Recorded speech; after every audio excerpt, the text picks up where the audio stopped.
Hello everybody and welcome back to another episode of Make Up Your Mind. This is episode 3. As you can see, during quarantine my nails are going through it. They have officially started to fall off, which I'm happy about because they're difficult to use. Well, my hands are difficult to use when I need a refill because my hair gets stuck behind the thing and it's just a whole thing. So I'm actually quite glad they're falling off, and it couldn't happen any faster.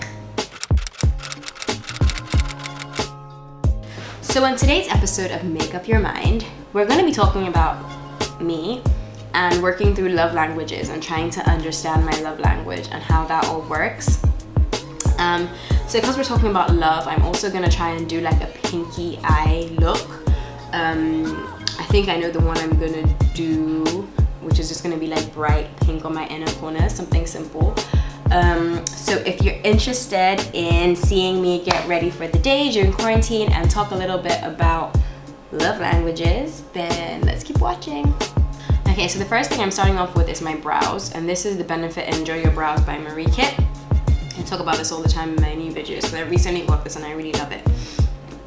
Anyway, so on to the topic. So I feel like understanding and knowing your love language is easily the most important part of any kind of relationship, be it a romantic relationship, friendships, or just whatever. I think it's the most critical part, and it's just important also for you to understand yourself.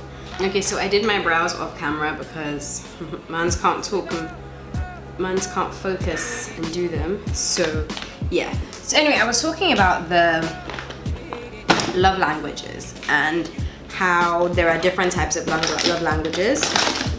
There are 5 of them: words of affirmation, gifts, quality time, acts of service, and physical touch. And 9 times out of 10, most times, you have about 2 or 3 that you can sort of fall into. For me personally, I would probably say my love language would be physical touch, quality time, and words of affirmation. So my love language is usually more emotional than physical or something that I can see. It's usually stuff I can't see. So I think it's really important to know and understand your love language because nobody can sort of explain it to you. It has to come pretty naturally.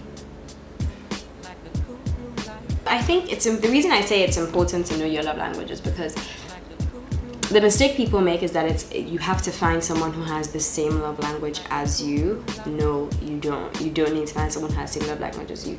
You actually just need to find someone who has a love language that you can understand and who can understand your own love language back. So for me, in my relationship, my love language is so different from my partner's. Not the same at all. Okay, so something that I recently realized is that you can love someone 100% / someone loving you 100%, but you feel as though you're getting zero effort. It's minimal attention, just minimal everything. But meanwhile, that person on their side feels like they're doing everything physically possible to please you and to make you happy, but it's just not working.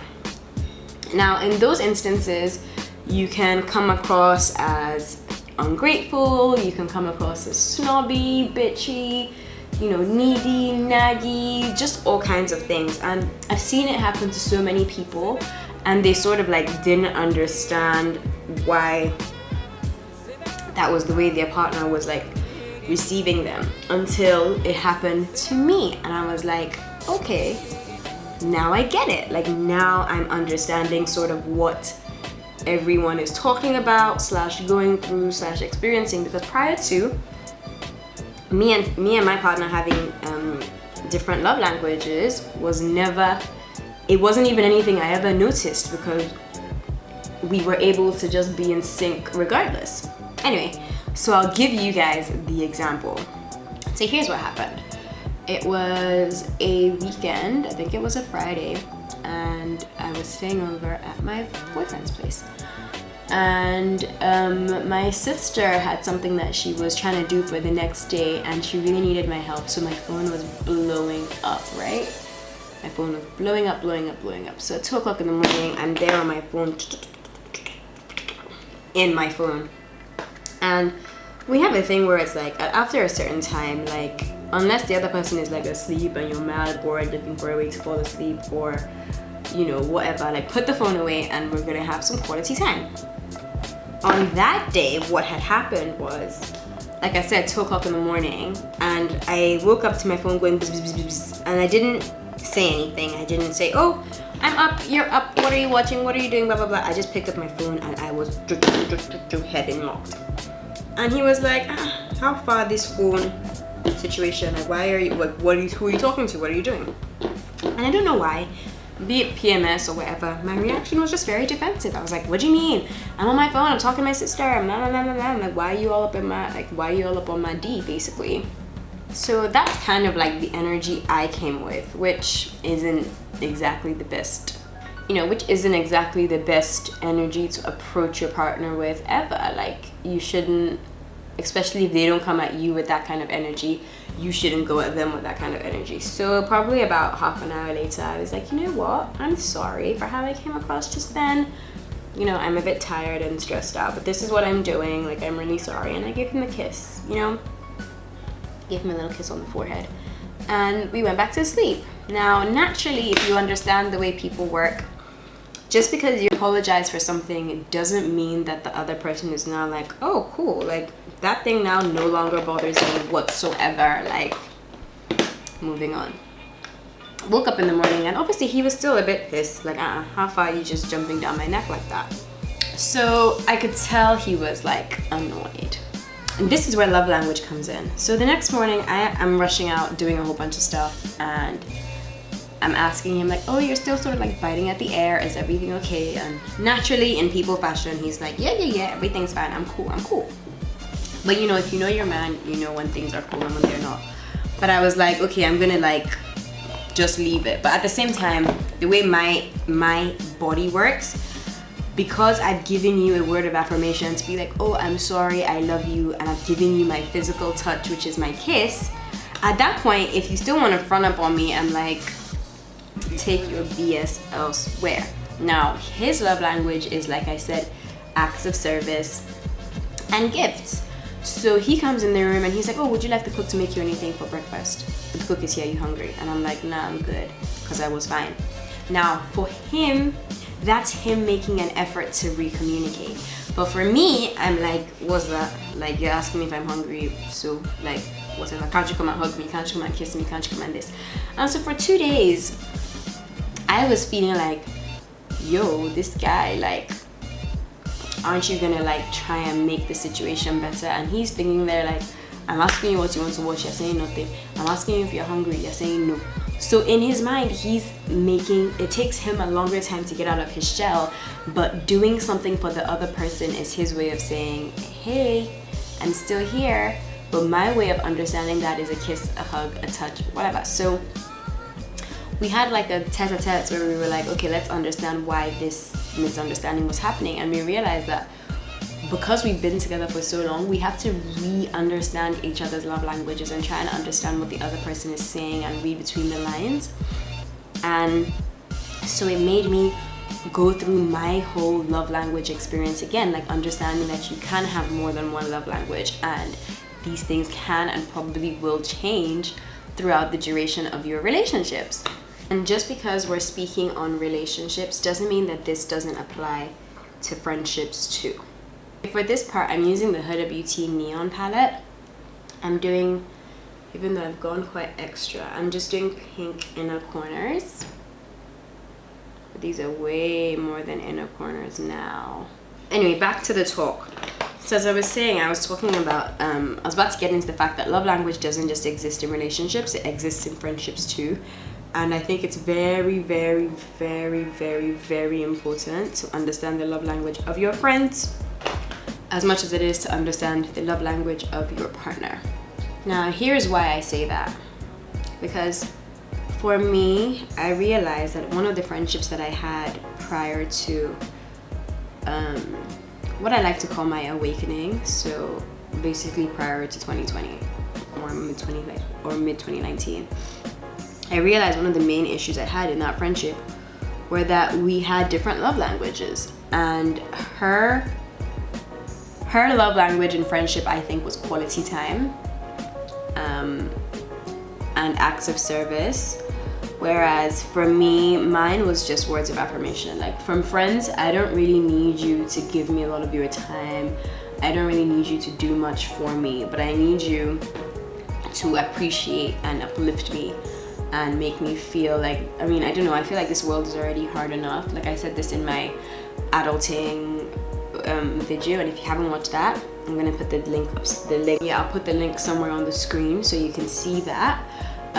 But yeah, like I feel like the world is just too complicated and too stressful for you to just have friends that don't make you feel good. So I feel like friends that make me feel good are like important. But now that I'm understanding what friendships and what relationships are like, as I'm getting older and meeting new people, I'm learning to just accept people for who they are and not force my love language on them, not try and adapt to theirs either.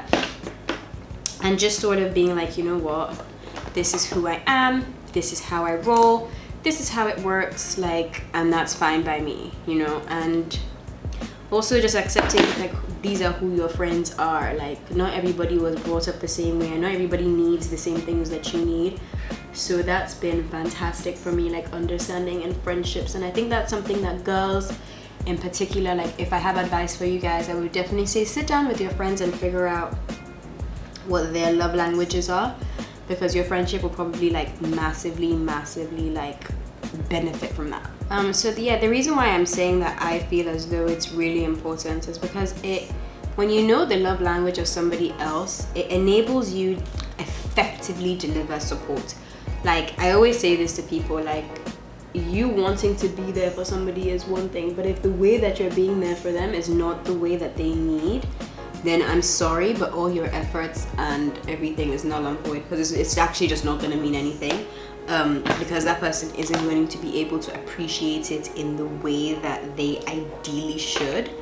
And then and that's when you get into that routine of feeling like, you know, you're giving 100% to somebody and they're just not appreciating it, or they're just difficult, or they just want too much, or they just want the world, and they actually don't. They just want the bare minimum in accordance to what they know and they understand. So you actually save yourself a lot. And if you know that, like for example, you want to date somebody and their love language is gifts, but you're not a big gift giver, for example, or maybe like your finances don't allow you to be a big gifter or whatever, then you know that like that kind of person probably wouldn't necessarily work quite as well for you as, you know, in the way that you understand relationships. But then again, that's also not to say that people who have a different love language than you are like now not good people or can't be worked with, or like you stay away from those people. Because in love, I feel like you have to learn to compromise. Like you just have to learn to compromise. So for me now, I know that like if my partner is offering me food or to help me go and pick up something, or he buys me a gift, or you know, I know that that's his love language. So yeah, as I was saying, so going forward, it just means that like sometimes, emphasis on sometimes, if I don't get the hug and the kiss and I get like an offering of food or something, I also have to chest it and be like, you know what, this is him trying. I know that this is his way. And then he also has to sometimes not say that and come and give me a hug or a kiss or hold my legs or something. Like it's a lot of it is compromise. Like a lot of it is compromise.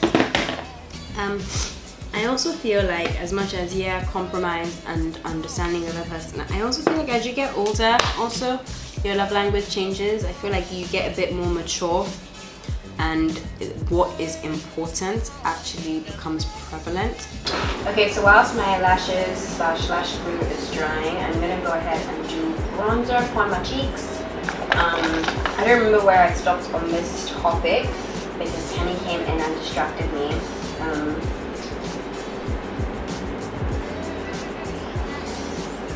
Okay, so lashes are on. Yeah man, like ever since I started doing this whole like individual lash thing, strip lashes, just feels so basic and so regular and just so uncomfortable. Like I hate putting them on. I hate the way my makeup looks with them on. Like why could I feel something in the corner of my eye? Like it's just so damn uncomfortable. And no, it's not me, it's not the way I apply. Even when I get my makeup professionally done, I just still hate this feeling. Like, I have so many videos to film today and I already just want to strip it off. I'm gonna put on some, oops, some setting spray. This is the Pixie Glow Mist. Oh god, I've just done my lower lash line. This was a bad time. Okay y'all, this is the finished look for my makeup. I have made up my mind that I am gonna be compromising. I'm gonna try and understand other people's love languages more. I'm gonna listen to people more. And I'm gonna express myself a little bit better. So rather than expecting everybody to react the way that I would react, or expecting them to treat me the way I would treat them, I'm gonna focus on my friendships and my relationships and getting them to a place where everyone understands everyone's love language. So I challenge you guys now to find out the people in your life, what their love languages are, find out what your own love language is, and see what effect that has on your relationships and friendships going forward. If there's any particular topic you'd like me to discuss while I do my makeup, please let me know. If you like this makeup look also, please let me know in the comments down below. And I will leave everything I use obviously in the description box. And if you do like this video, please give it a thumbs up and subscribe. And I will hopefully see you guys in my next one. Bye.